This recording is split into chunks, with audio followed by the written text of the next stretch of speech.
Bienvenidos a Crisis o Cambio de Ciclo, una serie de conversaciones producida por el Núcleo Milenio Modelos de Crisis en conjunto con la Escuela de Periodismo de la Universidad Adolfo Ibáñez. Hoy nos acompaña Lucas Sierra, quien es subdirector del Centro de Estudios Públicos, el CEP, además académico, profesor de la Escuela de Derecho de la Universidad de Chile y autor de infinidad de artículos y libros. No tanto. Hoy día nos vamos a concentrar probablemente en uno de los últimos, del cual fuiste editor, ¿cierto? Sí. Sobre diálogos constitucionales. Lucas, gracias por estar con nosotros. Encantado, pues. Gracias por la invitación. La pregunta del núcleo de esta serie de conversaciones es sobre la crisis. Y uno podría pensar que, por ejemplo, los esfuerzos constitucionales o incluso las constituciones son formas o mecanismos mediante los cuales se puede salir de una crisis o entrar a una crisis. En tu juicio, ¿qué es lo que más sucede en el caso chileno? ¿Qué son las constituciones para Chile? Qué difícil la pregunta. Yo creo que no se debe cifrar tantas expectativas en la Constitución.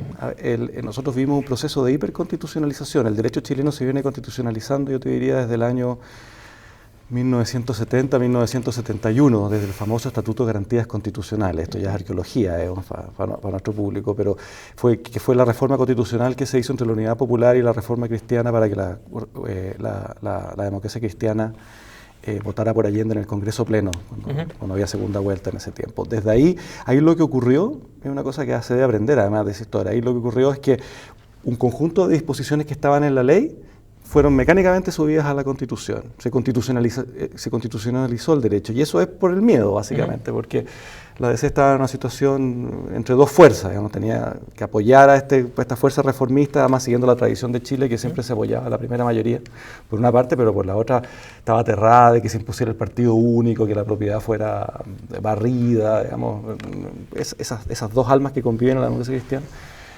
Estuvieron presentes en ese estatuto y desde ahí se viene constitucionalizando el derecho chileno. Por eso yo creo que no debemos cifrar tantas expectativas en la Constitución. Las constituciones son muy importantes porque definen las reglas del juego democrático, básicamente eso, reconoce los derechos constitucionales que para un liberal como yo son muy importantes, o sea, la promesa que le hace el colectivo, el Estado, organizado políticamente a los individuos, que va a respetar ciertos límites que son infranqueables. Distribuye el poder, organiza el poder y define los órganos públicos, pero no más que eso deberíamos pedirle a la Constitución. O sea, cifrar, y aquí estamos viviendo un juego medio engañoso, cifrar las expectativas que vamos a superar una serie de desafíos que hoy día tenemos mediante una nueva Constitución, yo creo que es tirar un boomerang, digamos, que nos va a pegar de vuelta. Las constituciones en general, y así lo muestra la historia de Chile, surgen después de un quiebre importante del sistema jurídico, cuando la forma cede a la fuerza, digamos, a las vías de hecho.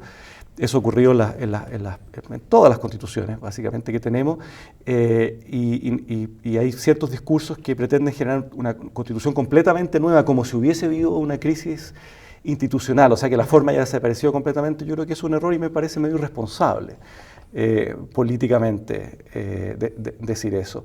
Lo que sí yo creo que debemos ajustar la Constitución que tenemos a varias cosas. Yo vengo escribiendo hace tiempo algunas reformas que se podrían hacer, hay otras naturalmente, mediante un proceso institucional, y habría que darle una forma de bautizo que nos haga cortar con la dictadura, porque el problema que hemos tenido es la Constitución más cambiada en la historia de Chile, eso lo sabemos, ha tenido más reformas que ninguna otra Constitución en la historia de Chile, es increíble la cantidad de reformas que ha tenido, pero nos sigue persiguiendo como un fantasma, la sombra de la dictadura. Entonces, ¿qué habría que hacer de nuevo?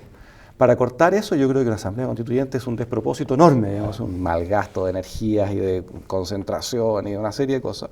Lo que habría que hacer, creo yo, es confiar en el Congreso nuevo, que va a ser elegido mediante un nuevo sistema electoral, que yo espero revierta en parte la crisis de legitimidad que tiene el Congreso elegido durante tantos años de binominal, por una parte, y por la otra, un plebiscito final, que lo relegitime. Ahora, ha habido plebiscitos en esta Constitución, el del 89 fue un plebiscito, pero claro, era dictadura, no estábamos en un régimen democrático en ese minuto.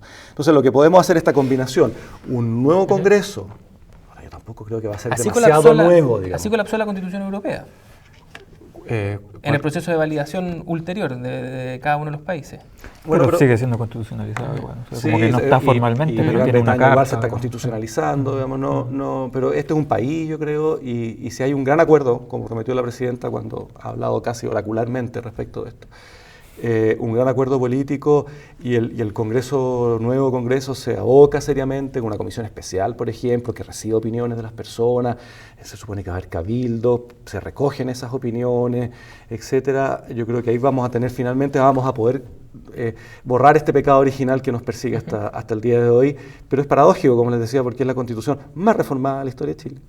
Y la que más sigue siendo la misma. Y la misma sombra, proyecta la misma sombra, y yo creo que es una Constitución, esta Constitución tampoco es demasiado distinta. Obviamente hubo cuestiones que se agregaron, hay varias cuestiones que vienen del Estatuto de Garantías Constitucionales, o sea, hay un mismo proceso que va por la Comisión Ortúzar hasta el día de hoy, pero la estructura básica, la arquitectura básica de la Constitución vigente, ya no sé si llamarla del 80, el 2005, el 89, la Constitución vigente, es la misma estructura básica que uno puede ver en la Constitución del 25 y la misma estructura básica que uno puede ver en la Constitución del 33. O sea, recoge una cierta historia constitucional también.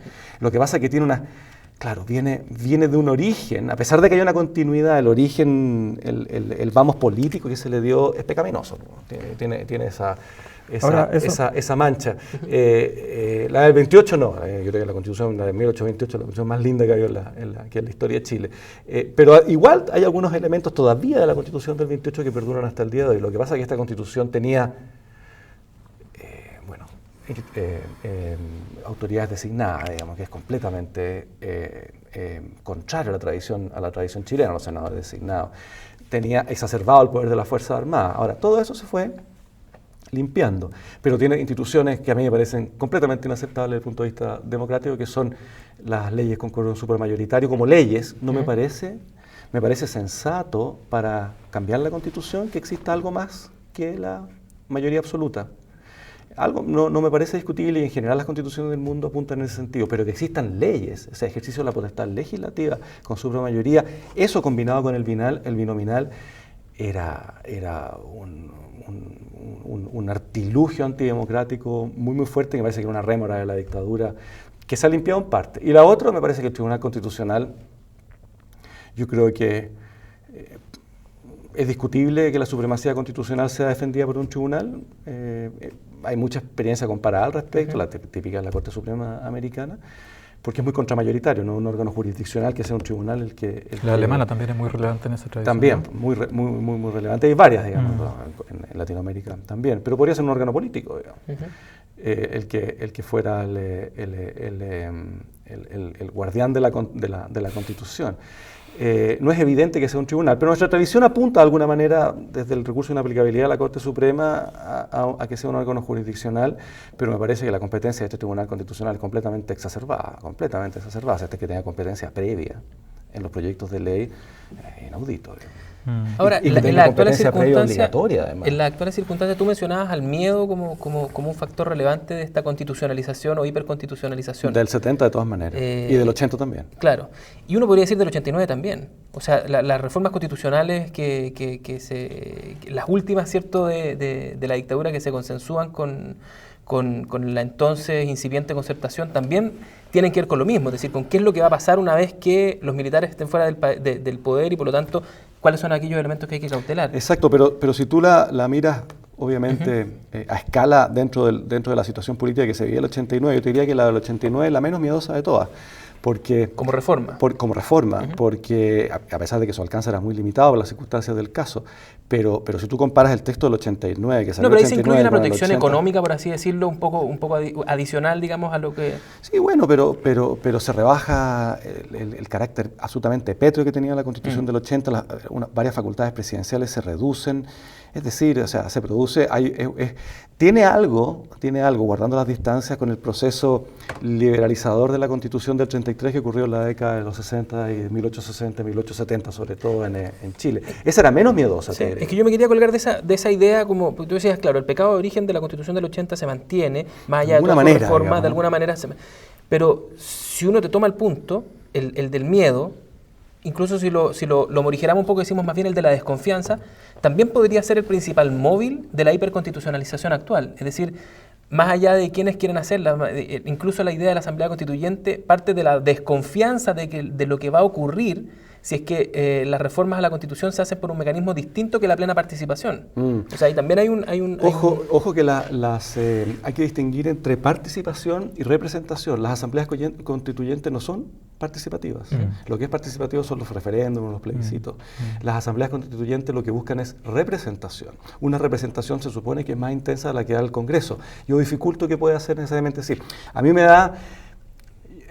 con un nuevo Congreso y un mecanismo razonable de reforma constitucional, me da mucho menos, yo no tengo miedo, digamos, pero para ponerlo en términos de miedo, me da mucho menos miedo lo que va a salir del Congreso que lo que puede salir de una Asamblea Constituyente. Una Asamblea Constituyente es un proceso súper menos formalizado que el proceso constituyente propio del Congreso, por una parte, y por la otra, eso mismo hace que los grupos de interés y los grupos de presión, que normalmente enarbolan sus intereses particulares como si fueran intereses colectivos, con un papel secundario de los partidos políticos, o sea, creo que esa Constitución puede ser mucho peor en términos, pensando en el futuro, no solamente para salir de esta crisis, sino que para el orden constitucional que nos vamos a dar en los próximos 30, 40 años. A veces, o sea, yo tengo mucho más confianza en lo que pueda salir de un Congreso relegitimado que de una Asamblea Constituyente que lo que la experiencia muestra que son, en muchos casos, grupos de interés. Grupos que tienen costos de coalición chicos, etcétera, y con un papel desmedrado los partidos políticos, que son los grandes actores de la democracia representativa. Y con momentos de poder más efímeros. Y porque además, sobre todo, porque son ideológicos y programáticos, y eso ayuda a que los partidos, como tal vez ninguna otra institución, pueda universalizar intereses particulares. No lo pueden hacer los gremios, no lo puede hacer la calle, no lo pueden hacer los estudiantes. Los partidos, por su carácter programático e ideológico y por su conducta histórica, lo que hacen cuando funcionan bien es que universalizan ideológicamente intereses particulares. Ahora, en esta idea de hiperconstitucionalización de la política y en general, como del derecho, de la vida. De la vida. Eso tiene que ver con el recurso de protección, por ejemplo. Mira como el problema de las ISAPRES, por ejemplo, cómo se ha solucionado mediante una acción cautelar constitucional. Eso es que no está funcionando bien el sistema. Sí, no. Lo que, a propósito de eso, quería preguntarte, porque las constituciones, o sea, no sé si me parece tan dramático el problema de una hiperconstitucionalización. ¿En qué sentido lo quiero poner? En el sentido de que si bien las constituciones definen marcos amplios, ¿no? O debiesen, y no transformar en ley, digamos, ¿no? La Constitución no hacer pasar leyes a la Constitución, como el caso que tú explicabas en Chile, no ser demasiado puntual en cuestiones casos, sino marcos amplios dentro de los cuales límites de la acción, por otro lado, tienen una función simbólica muy relevante, ¿no? Que si uno ve la cuestión de la sobreconstitucionalización o constitucionalización de la política o de la vida, no me parece terriblemente criticable o tener susto de esa sobreconstitucionalización. O sea, creo que muestra también un sentido medio, ¿no? General en la población chilena y en el discurso público, más que en la población chilena, en el discurso público, respecto de la forma en que la política en términos generales se entiende. O sea, como que todo el proceso constituyente, todo el proceso de constitucionalización que se ha producido, o discusión acerca de la nueva constitución que se ha producido, parece muy vívido e indicador, como tú mismo lo mencionabas, de que esa dimensión simbólica que esta constitución tiene por ser por tener su origen en la dictadura, no es algo que simplemente se pueda descartar así como así, digamos, ¿no? O sea, como que simplemente con reformas políticas eso pueda ser superado. O sea, pareciera ser, y eso lo conecto con una primera cuestión que tú dijiste, que no hay que cifrar muchas expectativas de la Constitución. Quizás, y esto es probablemente algo distinto de lo que pensaba en otros momentos, pero quizás sí, ¿no? Quizás esa nueva Constitución genera un sentido simbólico distinto, ¿no? Al interior del discurso público nacional, que nos podría llevar a entender que hicimos un quiebre con ese pasado. De acuerdo. Hay varios niveles en lo que tú has dicho. Voy a tratar de hacerme cargo de ello. Empiezo por el último. Yo creo que ese quiebre es importante hacerlo. El punto es cómo se haga. Yo creo que un quiebre que combine un nuevo Congreso, o un Congreso con un nuevo sistema electoral. Yo creo que las cosas no van a cambiar demasiado, Sí. porque nunca cambian demasiado, por suerte tal vez. Para no caer dentro de esa maldición china que te dice vivirás tiempos interesantes, digamos, una cosa como la guillotina aquí, digamos, todo el tiempo. Un nuevo Congreso con un plebiscito final. Yo creo que eso va a ser suficientemente para este ritual. Pero vuelvo y creo que pienso distinto a lo que tú estás diciendo. Yo creo que una constitucionalización de la vida tiene problemas, y son problemas graves desde el punto de vista de la teoría democrática. ¿Por qué? Porque cuando se constitucionaliza la vida y las instituciones, el cambio de esas instituciones es muy difícil, porque el ritual constitucional es distinto al ritual legislativo, y debe ser así, por este efecto simbólico. Por eso que un autor como Ackerman, que ha sido tan citado, distingue entre los momentos constitucionales, que son momentos muy especiales de la comunidad política, y los momentos de la política ordinaria. En Chile estamos en un proceso de constitucionalización de la política ordinaria por varios lados. Yo creo que el recurso de protección, por ejemplo, tiene mucho que ver con eso. ¿Cuál es el problema? Uno, la inflexibilidad, la rigidización. Eso es una parte. Y lo segundo, que es más evidente, es que cuando tú tienes un sistema jurídico completamente constitucionalizado, tú sacas el ámbito de decisiones del Congreso, donde está la democracia representativa, y los trasladas a los tribunales. Porque quienes tienen la palabra en un ambiente hiperconstitucionalizado, sobreconstitucionalizado, son los jueces. Ya sea los jueces ordinarios vía recurso de protección, o recurso de amparo, pero sobre todo recurso de protección por una parte, y el Tribunal Constitucional por la otra. Y cuando tú sacas las decisiones políticas del órgano político, haces una pésima combinación. Una combinación básica de buen gobierno es mezclar poder con responsabilidad. Tanto poder, tanta responsabilidad. A los jueces, cuando tienes un proceso hiperconstitucionalizado, les das todo el poder, pero no les das responsabilidad política. Y ese es un esquema muy malo para la democracia, porque saca del foro democrático las decisiones. Y eso ha venido pasando en Chile. Si tú lo ves, en la medida que hemos tenido una densidad constitucional mayor. Y eso tiene que ver con la transición, tiene que ver con que nuestros profesores han ido a experiencias constitucionales y han traído... Antes el ramo de Derecho Constitucional era un ramo importante en las escuelas de Derecho, hoy día es un ramo fundamental. Eso también es un reflejo de la constitucionalización. Entonces, caemos en las manos de los jueces. Y los jueces son complicados desde el punto de vista de las políticas públicas. Porque nosotros no podemos votarlos de corta al cabo de 4 u 8 años como al gobierno y a los diputados por una parte y a los senadores por la otra. Entonces, no tienen responsabilidad política y toman decisiones que afectan a la ciudadanía directamente. Ese es el gran problema que yo veo en la constitucionalización. Por eso, para preservar el carácter simbólico de la Constitución, yo reservaría la Constitución para momentos muy especiales, para lo que Ackerman llama momentos constitucionales.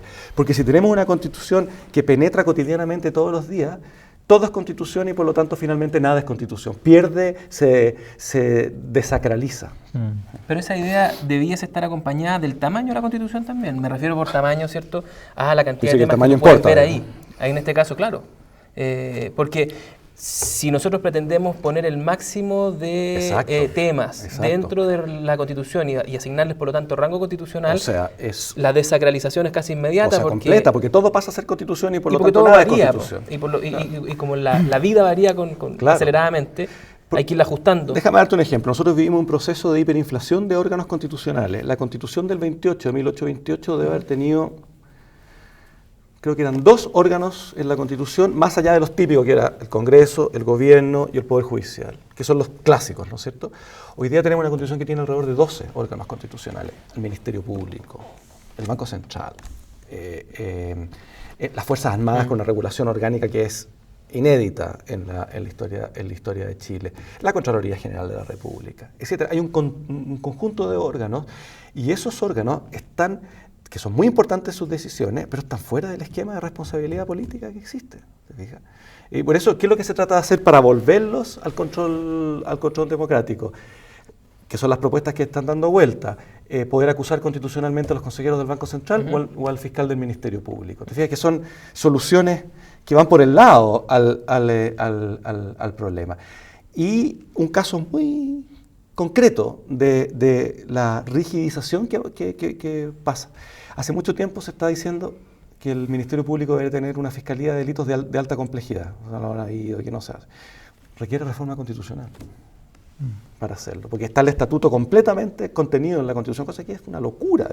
O sea, mientras más grande y más densas las constituciones, mucho peor. Y uno ve las democracias en general que uno mira como estándares, las democracias, las constituciones son más bien breves, concisas, que regulan lo fundamental y el resto se lo deja la ley. Si la ley, ahí está el juego democrático cotidiano. Bueno, entonces la tercera pata de esta descompresión de la que tú hablabas no es solamente la discusión a nivel de un Congreso relegitimado y un eventual plebiscito validador al final, sino que también que desde el punto de vista del contenido, lo que haga ese Congreso sea sacar normas, sacar normas de la Constitución, sacar elementos, sacar instituciones de la Constitución. Yo creo completamente eso. O sea, yo ahí porque de alguna manera la ciudadanía sigue pensando que lo que debe ser reformado es la Constitución, es porque ahí se han resguardado todas aquellas instituciones que no quieren ser modificadas.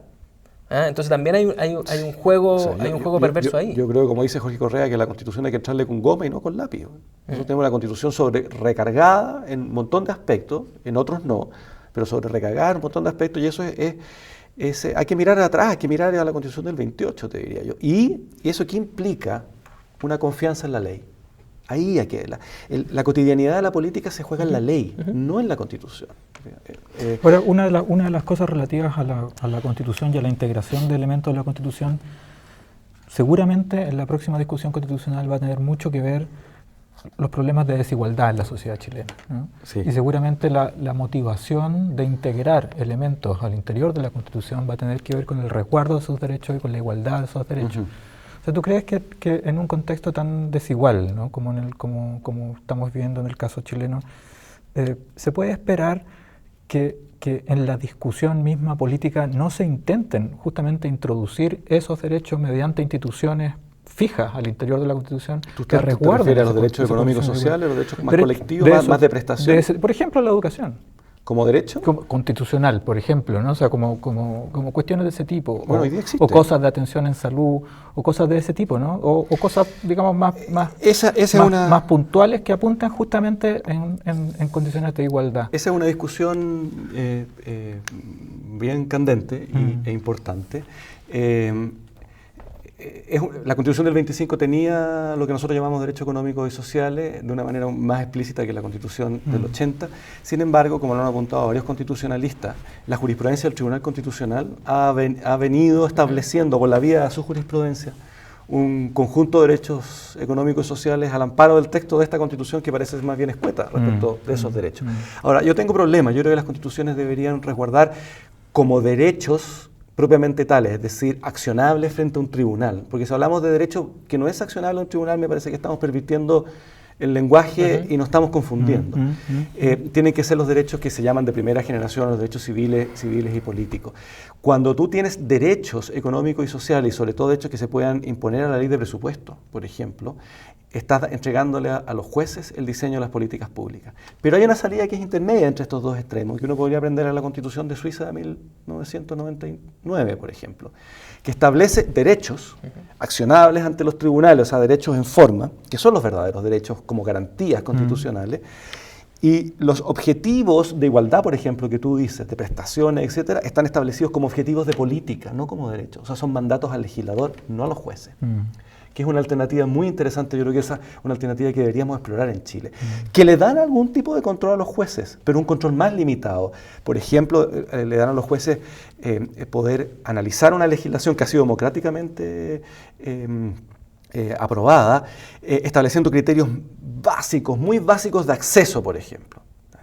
Y un juez y un tribunal constitucional podría decir, mire, la Constitución te establece esto como objetivo político, usted está dictado a esta ley, no parece que está cumpliendo el mínimo de la Constitución, pero ahí también tienes dos alternativas, o la modifica el propio juez, que yo creo que es la peor, o vuelve lo que pasa en Canadá, lo que pasa en Nueva Zelanda también, que el juez dice, señores del sistema político que tienen representación democrática, arreglen esto ustedes. ¿Te fijas? Vuelve a la Cámara, que podría ser una alternativa súper razonable para Chile, ¿te fijas?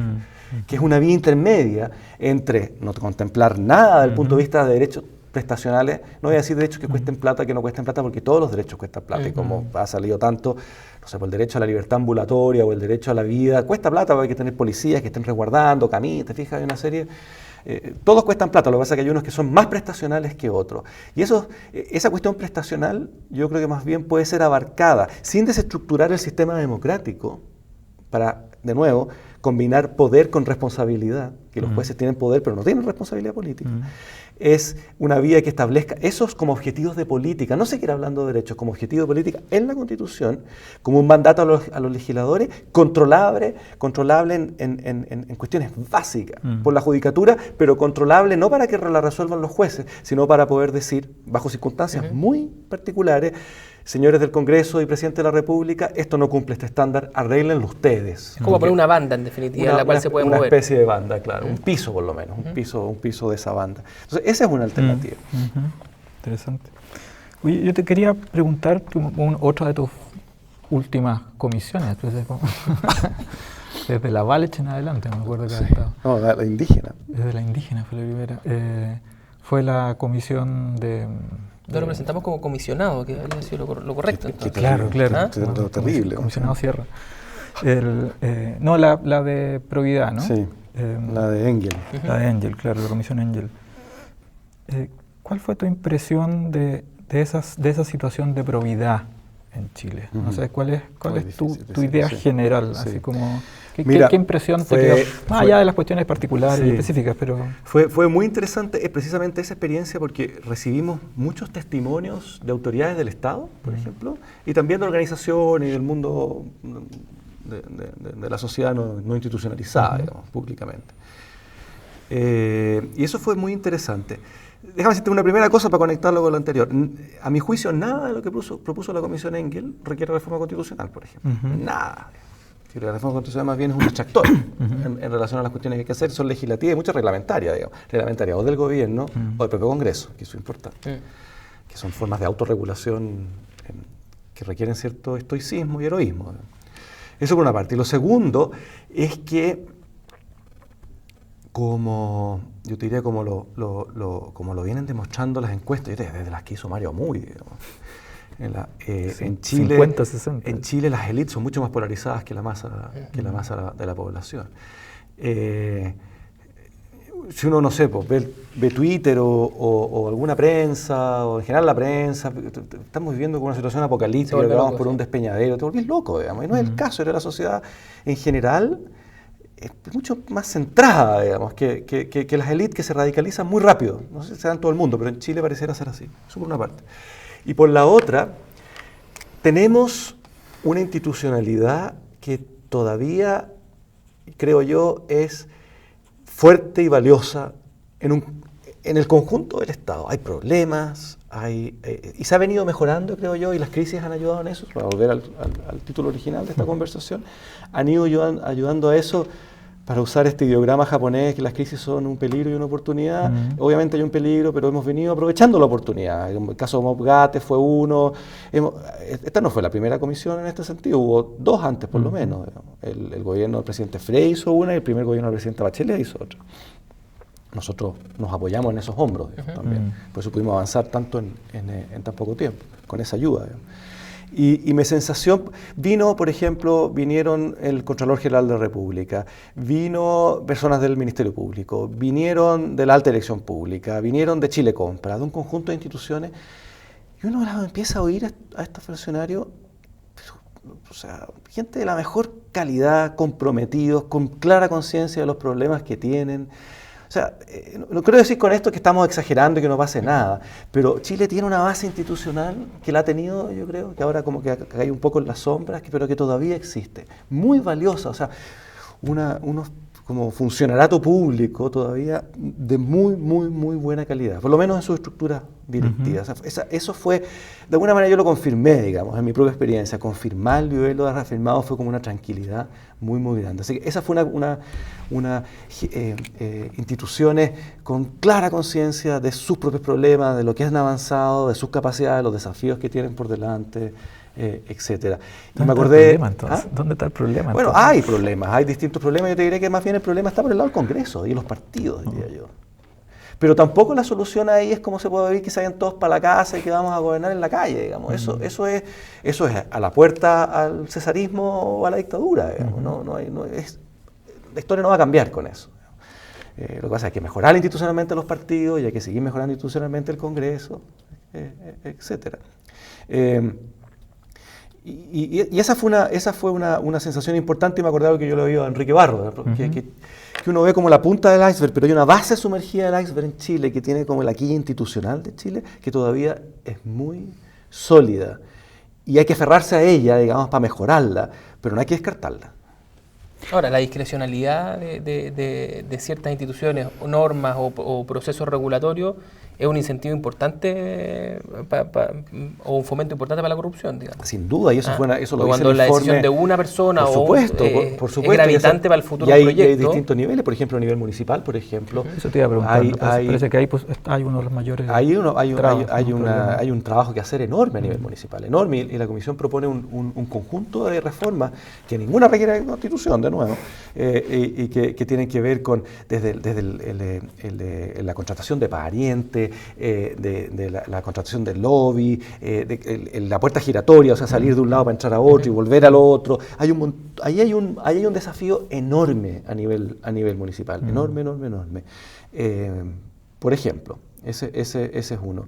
Y todavía quedan espacios de discrecionalidad. Donde hay discrecionalidad hay una oportunidad de la arbitrariedad. Y a esos espacios hay que cerrarlos. Y hay lugares donde, por ejemplo, instituciones que tienen decisiones unipersonales, que se podrían hacer colegiadas para que haya una deliberación. También hay cargos que deberían ser exclusivos y no de tiempo intermedio. Yo creo que hay que financiar fiscalmente la política, no completa. Tenemos que tener un financiamiento mixto de la política, y el financiamiento fiscal no debe ser entregado a todo evento. Ya tenemos financiamiento fiscal para las elecciones, que ha sido un enorme piso de igualdad para competir, fue un gran avance el año 2003, pero lo que nos falta es tener, además de fiscalización, lo que nos falta es tener financiamiento fiscal para los partidos. O sea, la política no solo tiene un insumo institucional en las elecciones, la política es cotidiana, y deberíamos tener un financiamiento fiscal bien pensado.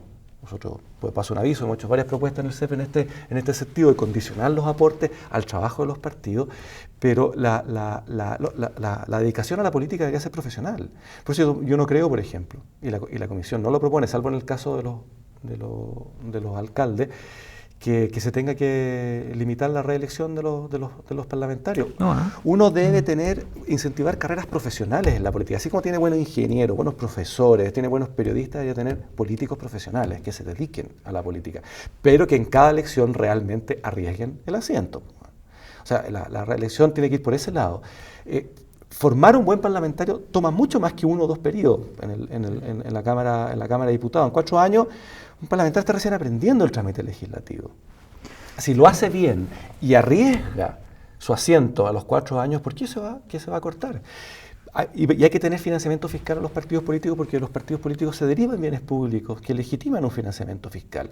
Por ejemplo, por lo que hemos sabido, y no quiero excederme en esto en el juicio, pero los casos que hemos sabido, por ejemplo, de financiamiento del financiamiento de la oposición al gobierno de Piñera, preparando la nueva elección, no hubiese habido la misma necesidad si hubiese existido financiamiento fiscal para los partidos, por ejemplo. Se hubiese reducido esa posibilidad. Los partidos tienen que seguir funcionando y sus operadores deben seguir funcionando en la política, estén o no en el poder. Estén o no expectantes del poder. Porque si tú dices ya, bajémosle las dietas a los parlamentarios, ¿por qué bajarle las dietas a los parlamentarios? Las dietas a los parlamentarios deben ser altas para reclutar buena gente, por una parte, y por la otra, para evitar mirar para el lado. Y los parlamentarios deberían tener dedicación exclusiva. Discusiones sobre la dedicación exclusiva de los parlamentarios estoy viendo en las comisiones constituyentes de la Constitución de 1828. De allá venía la discusión. Si tú le vas como yo creo que debería ser, que los parlamentarios tengan dedicación exclusiva, como no la propuesta de la Comisión Engel, al mismo tiempo está diciendo que le bajen los sueldos. Eso es populismo puro, encuentro yo. Los parlamentarios deberían tener sueldos espléndidos y deberían trabajar. Yo creo que trabajan, yo creo que no todos son malos, no todos son corruptos, no todos son flojos, no todos son incompetentes. Para nada, para nada. Deberían tener sueldos altos para que vivan de la política, porque si tú cortas las carreras políticas o reduces el financiamiento a la política, lo que haces es un paseo entre el mundo privado y el mundo público, el mundo privado y el mundo público. Y en ese paseo se generan vínculos que son no virtuoso. Ahora, ¿no pasa en el caso de los... ¿Sí? ¿No hay una cierta tensión entre profesionalización y representación? O sea, ¿en qué sentido lo pienso?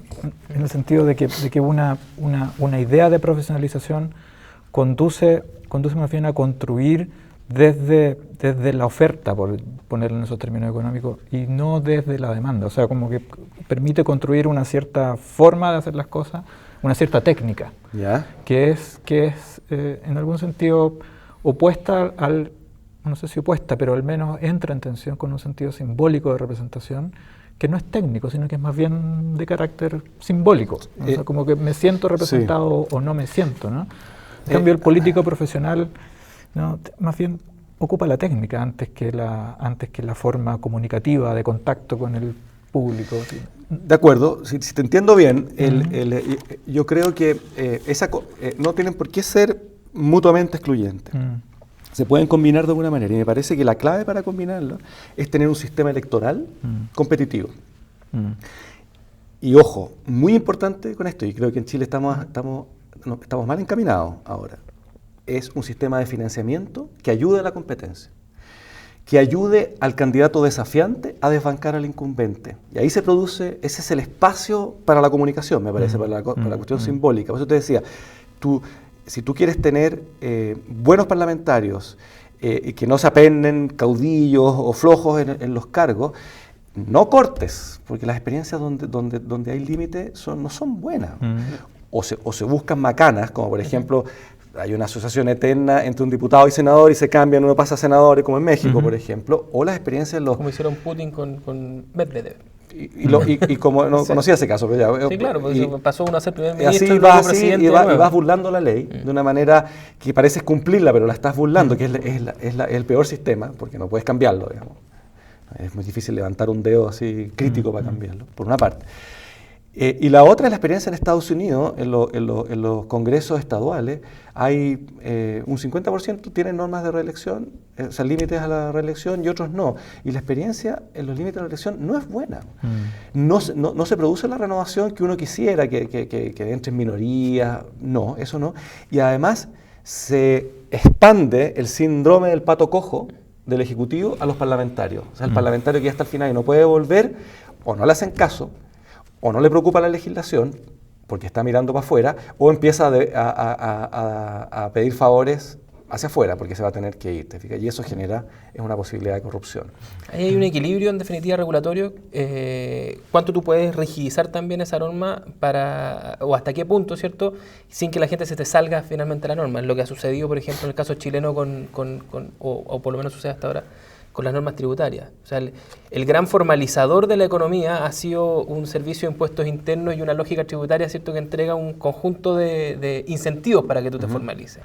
Y son las empresas, sin ir más lejos, la corrupción de la cual estamos hablando hoy día, en el caso del financiamiento de la política, la conocimos por temas tributarios, digamos. O sea, porque ahí estaba la información. Sí, claro. Tanto participa la economía chilena en el sistema formal, que ahí está toda la información respecto de qué es lo que se ha pagado y qué es lo que no. Claro, es un buen punto, eso fue el sistema tributario el que lo develó. Una boleta, y ese es un equilibrio que también se puede perder en el caso del sistema tributario, pero en el caso del sistema político pasa un poco lo mismo. Conectados a los dos, peor aún, es decir, cuando esto se comienza a convertir el límite y la rigidez, ¿cierto?, en un incentivo para que exista una economía paralela y un mecanismo paralelo fuera de la formalidad, precisamente para no estar sujeto a todo este tipo de controles. Y eso en el financiamiento de la política yo creo que debe ser un objetivo central. Sí, el temor que tengo ahora, ya que hablamos de miedo, el temor que tengo ahora es que sobreregulemos, o sea, que tengamos una reacción que sea algo histérica a lo que está pasando. Y yo creo que esa reacción histérica tiene que ver con no mirar la historia. La historia de la democracia chilena, la política se financiaba de la manera escandalosa que hoy día conocemos durante 150 años de vida democrática hasta el año 2003, bueno, con los interregnos dictatoriales, pero se financiaba así, con triangulaciones, con boleta, con el maletín. No era un maletín, contaban las plata, no sé por qué lo entregaban unos cambuchos de papel café, por ejemplo. Y había repartidores en la derecha donde la gente, las empresas, siempre han sido las empresas las que financian, le entregaban personas de altísima confianza y correcto, que guardaban la plata en su caja fuerte, con nombre y apellido, y repartían plata desde el Partido Comunista al Partido Nacional. Y sacaban, iban repartiendo. Así se financiaba la política. Entonces, por eso el esfuerzo de formalización que hubo el año 2003 fue enorme. Lo que pasa es que quedó trunco, fue incompleto. Fue incompleto por dos razones. Uno, porque se escoró demasiado beneficio de las empresas, de las personas jurídicas con fines de lucro, por una parte. Y por la otra, que es el test ácido de cualquier reforma, no se le dieron dientes al órgano fiscalizador. Claro. Bueno, Hemos llegado al tiempo límite de esta conversación. Lucas, te quiero agradecer por haber venido a estos diálogos del Núcleo Milenio de Modelos de Crisis. Bueno, Aldo, por cierto, y a todos ustedes. Gracias. Para que sigan participando de esta conversación, que es una conversación continua y disponible, ¿cierto?, para que a través del Núcleo Milenio de Modelos de Crisis puedan ustedes seguir participando. Gracias. Gracias a ustedes. Gracias, Lucas.